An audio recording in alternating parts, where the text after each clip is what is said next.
special edition of Good Morning Nigeria. Thank you very much for being with us. Thank you, Kingsley. Okay. All right, Honorable Minister, thank you very much for joining us. Thank you very much. All right, Claire, we earlier indicated that we'll be going over to Katsina to join the special advisor to the governor of the state on security matters is Ibrahim Ahmed Katsina. You can see him there on the left side of the split screen. Ibrahim Ahmed Katsina, pleasure to have you with us on this special edition of Good Morning Nigeria. Thank you so much. You're welcome.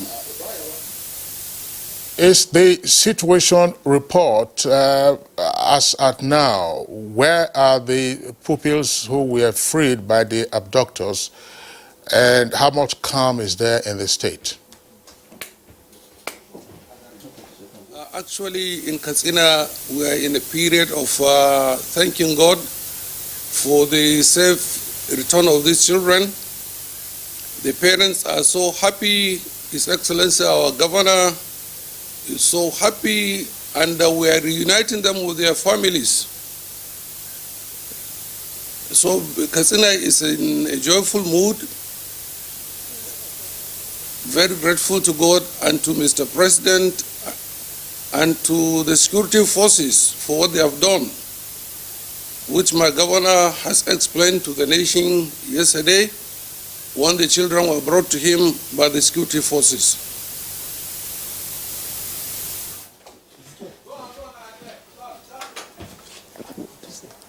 All right, Ibrahim Ahmed Katsina, I was just asking what the general security situation is in Katsina. Katsina is obviously a big state, but what do you know, what is happening around Kankara itself and other locations that border the forest region that you share with Zamfara State?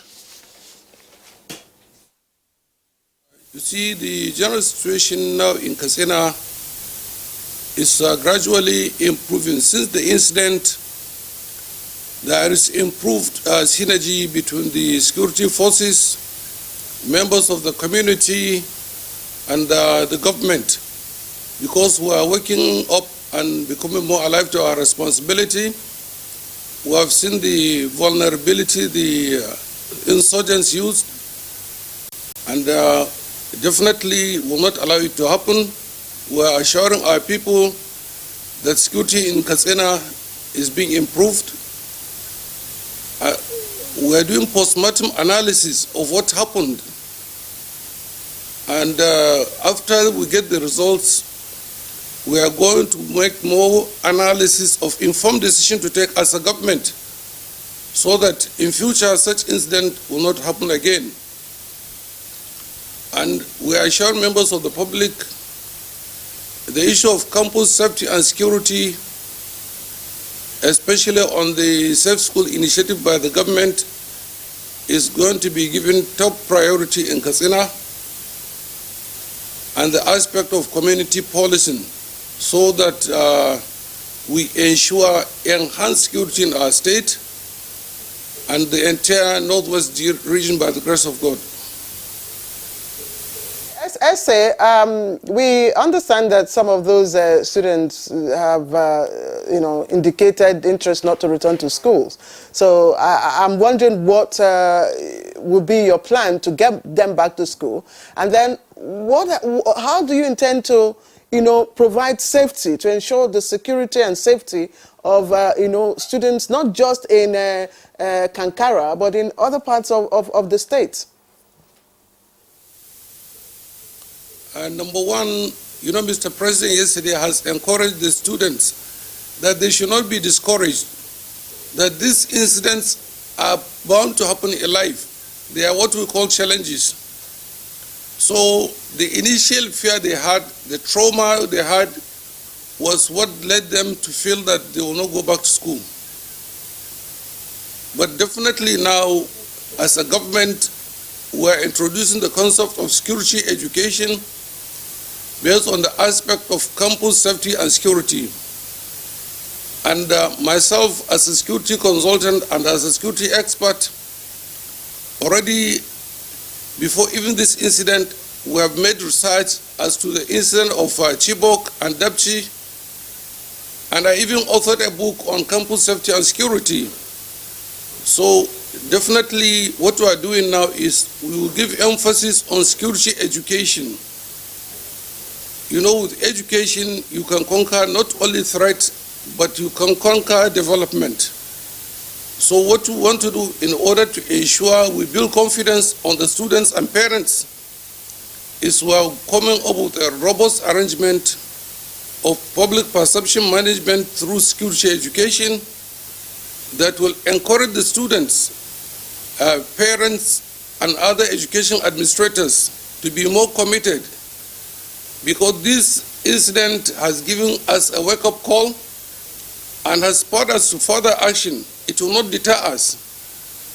And I'm not going to be preemptive, but sooner than people expect, our Safe School initiative will take off, and our schools, their environment, the communities, the security is being enhanced, and definitely, since we are reviewing the incident as to how vulnerable our students are or our schools, sooner than people expect, definitely our schools are coming back to normal, the security will be improved, and we are going to enhance also the aspect of community policing. All right. So that we build public confidence. Yes, Ibrahim Ahmed, just before we sign you off, very quickly, were you taken unawares by what happened at Kankara? Definitely, you know, there is element of surprise. We were thinking the normal banditry, which is a community-based problem, is what is happening. When they wanted to attack Ankara town, the people were mobilized, the security forces were mobilized to resist them. But they ended up in the school that became a bit more vulnerable because it's on the way to the bush. Now we have seen how vulnerable the bandits can take advantage. So it has given us a wake-up call, and we are going to map up strategies to ensure that this type of incident did not happen again. All right. Special Advisor to the Katsina State Governor on Security Matters, Ibrahim Ahmed Katsina, joining us live from Katsina. Thank you very much for your contribution, and good morning, Nigeria. All right, let's come back to the studio and quickly introduce the guests for the second part of our conversation, still on the release of the Kankara schoolboys. We've now been joined by Major General John Eneche, Coordinator, Defense Media Operations, Defense Headquarters. Thank you very much for joining us. Thank you for having me in the studio. And we also have in the studio Major General Ahmed Tijani Jibrin, former Director of Military Intelligence. Thank you very much for joining us. Thank you very much for having me. Okay. So I just want to start with Major General John Eneche. What exactly was the role of the military in all of this? Our role is... Was this a rescue mission? Yeah, as I stated, and as we were directed and as we planned, it was a rescue mission to ensure that the children were brought out alive, which was 100% achieved. So it was a rescue mission. So congratulations. There's no question about it that to have had 344 pupils, or students as we like to call them, headed into the forest several kilometers from their regular abode, and for all of them to return alive in the hands of their captors. It's a big story, no question about that. But tell us, how delicate was this operation? Yeah, it's actually a delicate. Any rescue operation is actually a delicate operation in the sense that if you are not very professional, the tide could turn negatively. This is an operation where you don't rely on your capacity on platforms alone, on the mechanical weapons, but it goes down to the level of your ability to effectively carry out this mission with what we call UAC, unarmed combat, which is most times the effective weapon the effective effort in this particular case. And what do I mean by that? Having to silence your enemy and then taking your objective away without firing a shot. So it's very delicate, because in the course of trying to do that, the enemy in this time, in this case, the abductors, will now respond if you don't manage it well, if you don't handle it well, using the weapon against you. And in the course of that, the children who are in between the two parties now become the victim. And when they become the victim, of course, the people outside there will attribute it to failure on the part of your own security forces. So it's a very delicate thing, in the sense that it has to be professionally handled. I tell you that our troops who were on the spot there wouldn't have blinked their eyes for those several hours, for those days. So you can imagine the stress that it will be on the human being physiologically. We have our special forces and people, particularly most people, military men, are trained on unarmed combat. You are sensitized to to survive, to endure for long periods. But at times you see that it could, the challenges could come in of the physiology of the body. So the technicality is such that it is a combination of your ability to use your weapons at the same time on armed combat, and then the right initiative at the right time to get it done neatly. All right, I'd like to bring in the former the Director of Military Intelligence, and I would like to ask, he has explained how delicate this operation was. But again, I'll also ask, in carrying out such rescue operations, what usually is the rule of engagement? Because, especially where you're working from a position of strength, one of the boys, gave a vivid description of what was happening. They were in the middle, helicopters were hovering around them.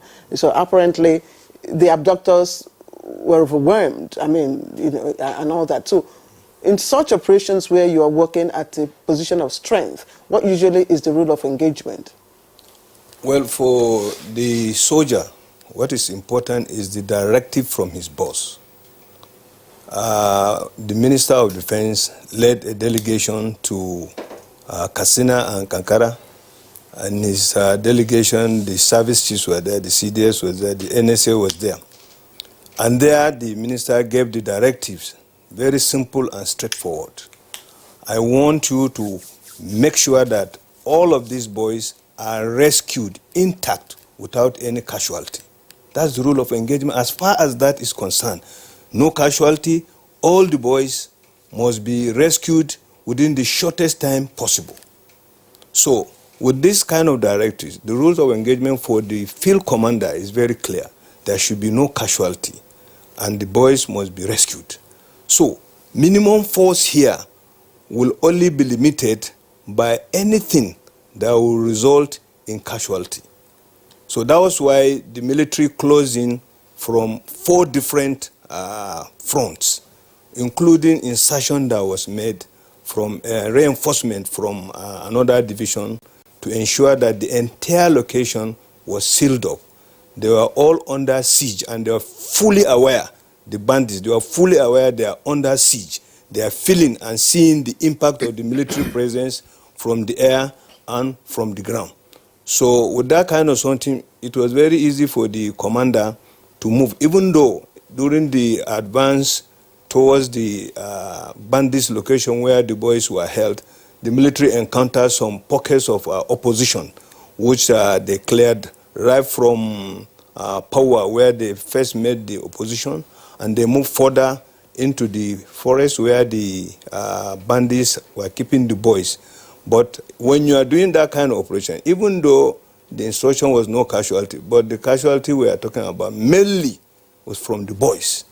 The casualty on the enemy, definitely, there are a lot of them were neutralized, because in the advance to contact, they lay ambush along the way in 2 places. In fact, the second place where they put their ambush, there was a serious resistance from them, because they occupy rocks, they were hiding. They delayed the movement of the military for some hours before they were cleared and moved forward. So going by the directive, and also there is collaboration with also the government house where they are making the negotiation, the other security agencies that are giving intelligence for the troops as they are moving. So with all that thing, arrangement, it was very tedious, but it was simple for them to carry out the instruction. So rescue these boys, ensure they are rescued, no casualty. That's exactly what happened. You know I'm asking? Yes. Because these were bandits, Yes. not the well-equipped terrorist group, you know, insurgents, Boko Haram. Yes. So couldn't it have been, I mean, possible Yes. to demobilize them? I mean, you're working at a position of strength. Yes. Demobilize them, you know, rescue the boys, and still, you know, capture some of them, because surprisingly, none of the abductors, you know, was apprehended. Yes, you remember it's a two-pronged attack. There is the non-kinetic and the kinetic aspect. Negotiation was going on at a certain level of the rescue effort. So if the military pressed for that, to demobilize, if you are dealing with 2, 3 boys or 10 boys, it's a different story. When you are talking about 340-something boys, it's a huge crowd. And so to demobilize, you don't expect the bandits to be stupid enough to come to the front. No, they mix themselves among the boys. If you watch those video clips that they send, you hardly distinguish the bandits, but they are among the boys. So if you try to push further and use force, you are most likely going to have collateral damage. Yeah. So that was why... From the human shield. Yes, because they are using the boys as human shield. And clearly, and I hope by now it's clear that Shekau is just taking advantage of what happened to say that they are the ones that actually did, to further show that they are still in charge, they are still powerful. It's clear that the bandits did it, and he tried to now factor his effort into it so that the whole world would think it's Boko Haram that did it. But we are dealing with bandits that are well known in Northwest. In the Northwest, yes. And Boko Haram, whatever remnants there are in the Northwest. Even though there are some of their elements here and there, but for this operation, it was very, very clear it was bandits. But certainly, Boko Haram tried to take credit, you know, by getting in touch with the abductors, so that you could hear in one or two of the second videos that were saying, some of the boys were saying that we were abducted by Shekau boys. Was that necessary? They were even foolish to allow that kind of thing to happen. Because when you are abducted, you are abducted. What is important is you are abducted. Who abducted you is not important. But they are foolish, you know, because they want the Shekau factor to come out, say that we are abducted by Shekau. General Jibril, thank you. General Nenche, let's bring you in again. From the point of view of a civilian, when the news broke about the abduction of hundreds of those schoolboys, the immediate reaction would be, oh, not again. What was the mood in the military? Because you knew that you were going to be assigned a role in this. And thinly, as it were, in some parts of the country. Yes, the mood in the military, of course, is not that there will be jubilation for such a thing. Because we are out there to protect lives and property, and for such an occurrence, it immediately dawned on us that we needed to do something. If not better than before, but not worse than before. So we now went into our, will I call it archives or records of lessons learned. How did the first one happen? 2014. How did the last one happen? What happened? What we did an estimate. Are the two environments the same thing? The answer was definitely no. What kind of opportunities, strengths do we have in the Northwest? You look at your strengths and weaknesses, and we identified them. We did a short period, capitalized on them, and then we say, look, we need to move fast. And of course, my principals were in touch with the Honorable Minister of Defense. Within hours, we were there on the ground. So our reaction was that, and the minister gave it out clear, say, this one, we don't have time at all. You need to do this, do that. It was recorded by the Chief of Defense Staff. I was there. So our reaction was that we don't have an alternative than to ensure that we deliver on the directives of the Commander-in-Chief through the Honorable Minister of Defense, and then ensure that it is neatly done. And we now looked at the lessons that we learned. And we said, look, here we have an advantage. Is with all due respect and apologies to whoever will be offended by this, what I'm going to say. Of course, the information provision in the Northwest is a lot encouraging. Very, very encouraging. And the support, the cooperation we got from all the stakeholders, we were encouraged by that. And that was one of the key factors that made us to succeed. So we were encouraged that, look, we have here, there was no conspiracy of silence at all. All that we needed was, we got from here, they look, as everybody, what did you see? And before you know, we got geolocated the whole place and all, and everybody was cooperating. All the blockades, both the kinetic blockade and the non-kinetic blockades, were all effective. Monitoring, we are there going to make purchases, bulk purchases from the markets, we are getting all information.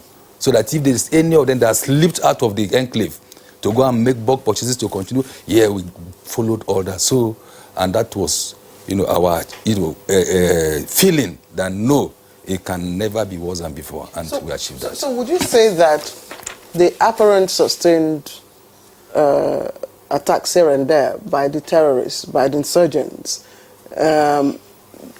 could be mostly because of lack of this cooperation, maybe from, those that ought to provide information, especially from, state executives?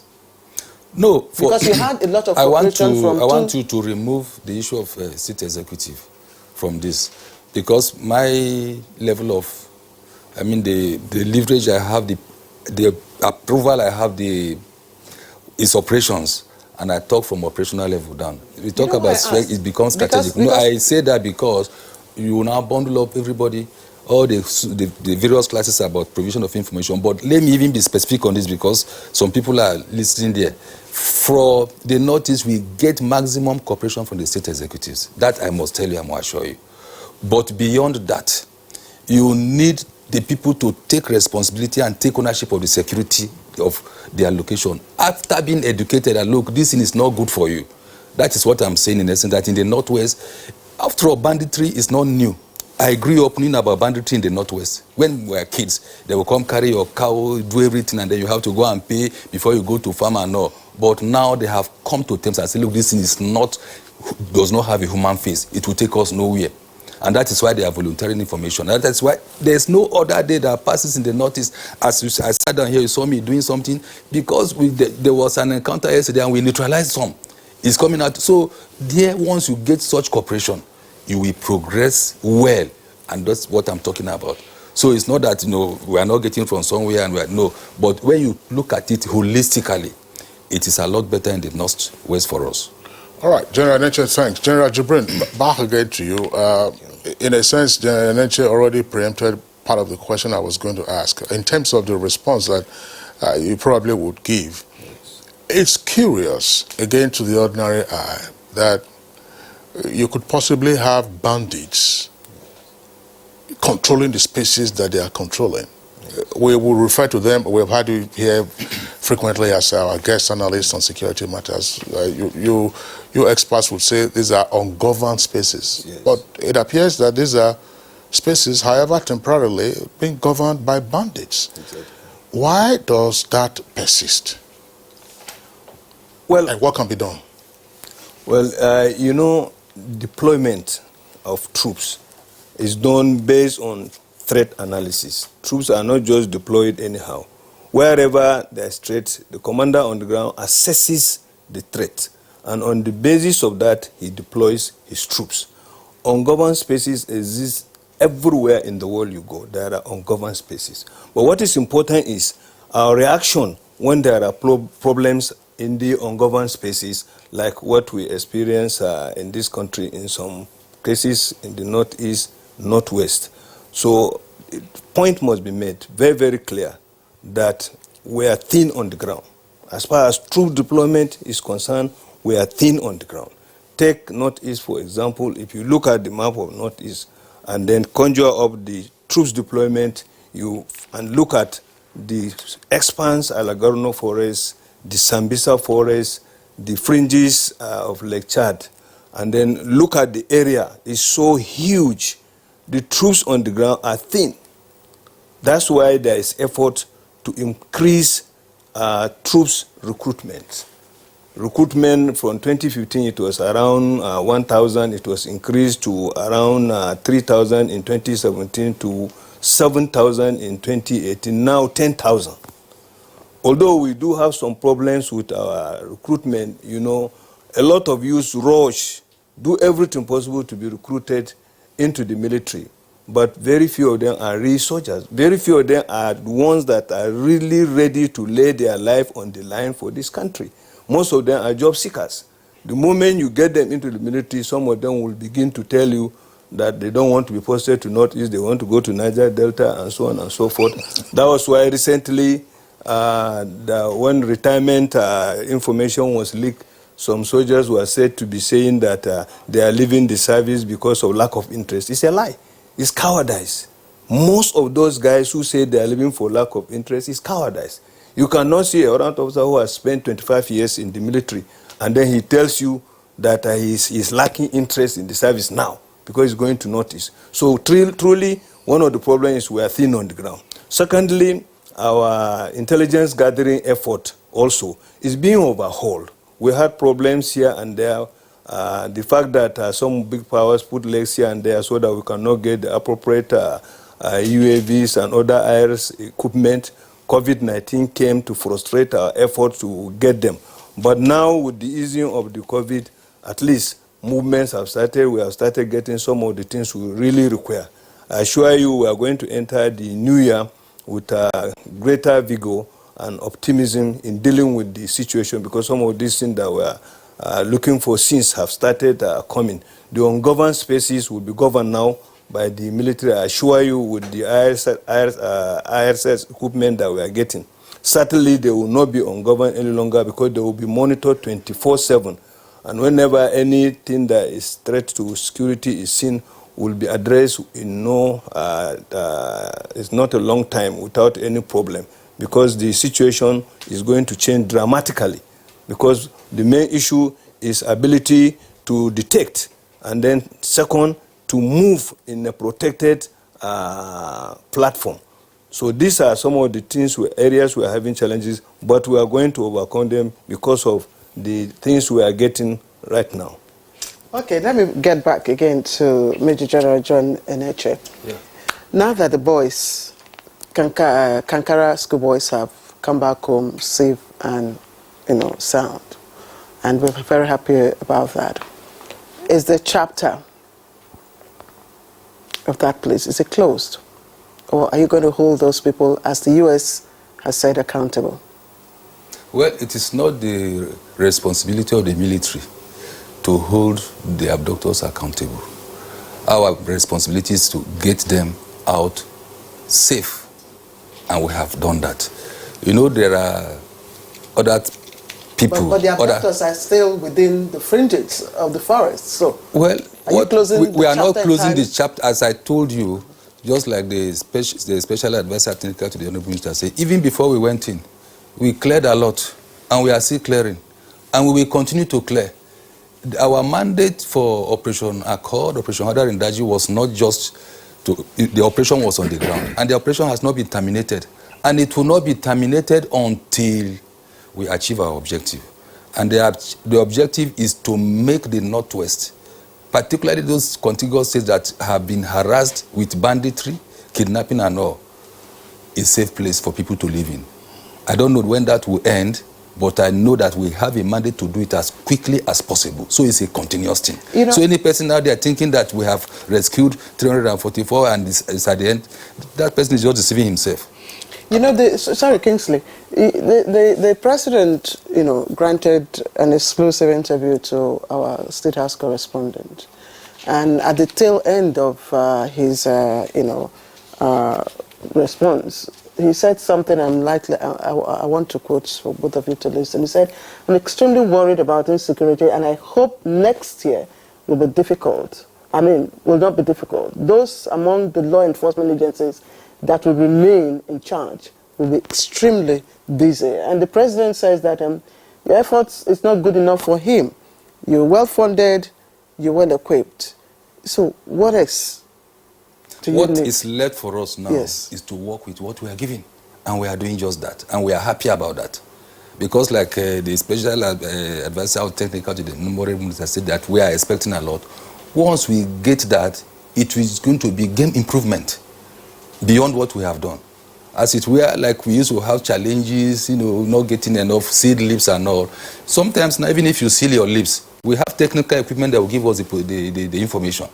And that is it. So it is complementary. So our effort to be complemented with what the government is providing, and we are going to see better results. So we are not sitting on our horse. It's not stopping. It's not ending. The end will be that when the analyst, of course, you cannot be a judge in your own case. You cannot assess yourself. They assess that, look, the Northwest, particularly and other places, have become peaceful enough. Because, of course, there's nowhere you have zero criminality in the world. But it's an acceptable level. And until we get there. All right, General Enenche, thanks a lot. General Jibrin, let's bring you in again. A significant and worrisome disclosure from the snippets of comments made by some of the abducted schoolboys in interviews that they have granted is to say that some of their abductors, or at least those whom they saw who were standing guard over them, were children like themselves, and they were armed. On the face of that, that's to say, in the absence of any other details, what does that suggest? To say, look, one, elements amongst these abductors are almost like children of war themselves. They are armed. Are they from within the community? Are they Nigerians or are they foreigners? Well, it's obvious they are Nigerians. Most of them are Nigerians. If you look at the banditry arrangement in the country, most of the bandits in Zamfara are from Zamfara State. Most of the bandits in Katsina are from Katsina State. And then most of the bandits you find around Kaduna, Sokoto, most of them are from there. You have some of them moving from one place to the other in order to join their cohorts because they have the same objective. But having children in this one only tells you this problem we're having of this Almajiri system, because it's not being managed properly at all the levels that are supposed to be managed. So these boys are available for recruitment into banditry, into terrorism and other heinous crime, including kidnapping. There are pictures of small boys being flashed around saying that they are kidnappers, they carry gun, they go and kidnap, they lure them, and so on and so forth. So prevalence of children in all this operation shouldn't be a surprise to us, because definitely there are teeming youths that are not engaged in any meaningful economic or if even you say it's not a surprise, General, I mean, how then does that help address the curative or antidote that may be proffered?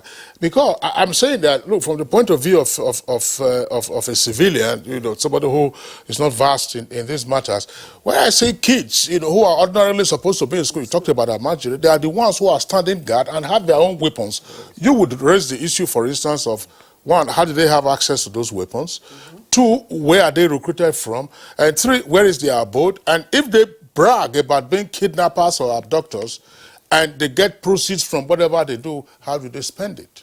It's obvious. That's why one of the reasons why the borders were closed was because of influx of small arms and light weapons. So where they get weapons shouldn't be a surprise to us, because they infiltrate through this and they were smuggled into the country. Some of them in the attacks, the bandits and terrorists carried out in police stations and some of the military locations, when they carry the arms, this is where they get the arms. So the question of where they get the arms shouldn't be a problem. That's how they get most of them. And they even buy. There are gun runners in this country who go outside neighboring countries, purchase these arms and bring them and sell it to them. And then the children's recruitment zone, I have said, is very, very clear. All this Almajiri system and other that are not Almajiri, that are not meaningfully engaged in economic activities, are easy prey to all this recruitment effort from the Boko Haram.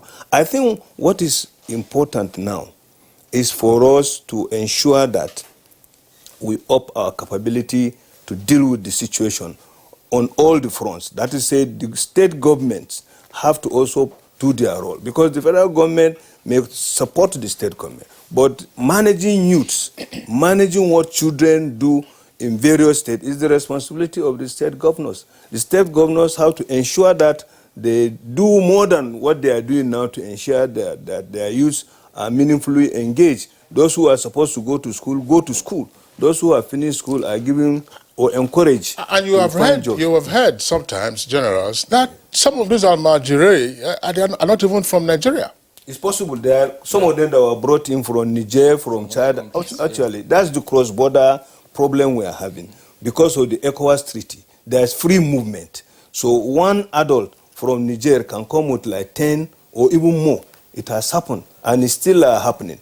And I think the closure of the border, one of the things that the government wanted to achieve was that, to check the movement of illegal movements into the country. And part of this illegal movement involved bringing in young children who are not engaged elsewhere. Chad and Niger are very close neighbors to us, and they are coming into the country under the ECOWAS treaty. So it's very easy to have a lot of them. It's a mix, but most of them are Nigerians. To be honest, most of the ones that were arrested and interviewed by the military, some of them were even part of this retraining program. So most of them are Nigerians, but there are a lot also from Chad, Niger, and even Cameroon. So, okay, I'm just, my mind is just running. The minister had earlier preferred his own perspective to the question I'm going to throw to you. Yes. But I want you to look at it from the point of view of intelligence. Okay. One of the captors, said to a VOA interview, gave a description of a voice phone call, and that the abductor asked, should we release or kill them? Yes. So what does that tell you about the motive and identity of, the mastermind of this? This one is not targeted at the public. It's targeted at the young boys, to throw scare in them. Yes. And when they put them on TV to talk and then send the videos, is to whip sentiment, to put serious feeling about the safety of these children. When they are saying we are going to kill them or leave them, they want the children to get scared. And then their parents also, who will be watching the video, get scared, or who will be listening to the audio, get scared, so that to put more pressure on government, so that government can double its effort to ensure that they are rescued. So it's actually targeted at the young boys and their parents, possibly who will be listening to the conversation or the interview. Okay. You talked about ECOWAS treaty, because Kingsley asked about the identity of those children. Exactly. From your perspective, what would you have done to that treaty, to ensure or to make our security checks much easier and seamless? This one is something that the whole, let me say, region had to take action. Everybody, like Nigeria, we have to ensure that our security agencies deployed at the border do the right thing to ensure that only those who are qualified to enter our country with the right documents enter. We need to increase the number of those security agencies. But unfortunately, most of these entries are done through illegal route. They are not done through the borders. So there is no how you can reach them. So what we need to do, we need to increase our patrol activities along our borders. And when such people are arrested, they are accordingly repatriated following the regulation guiding the ECOWAS treaty. The ECOWAS treaty does not say that people should enter your country illegally. They must carry certain documents, they must meet certain criteria. But most of the movement is not done through the borders, it's done through illegal routes, which are so many because of the unmanned border. So we need to up our deployment in those areas. Usually we have the custom, the immigration, and now I've seen some civil defense people making rounds in the area. So we need to improve on that to ensure that only those qualified to enter the country are allowed to enter the country. General Jibril, thanks. General Nenche, and indeed, excuse me, all Nigerians and all our viewers, this is a happy ending to the story of the abducted Kankara schoolboys. 344 of them returned alive. But something could have gone wrong. And that's why I want to link this last statement, so the question I asked General Jibrin, if some of the groups of the boys were being guarded by their age mates who are bandits and are therefore armed, what does that tell us about the discipline that even these bandits have?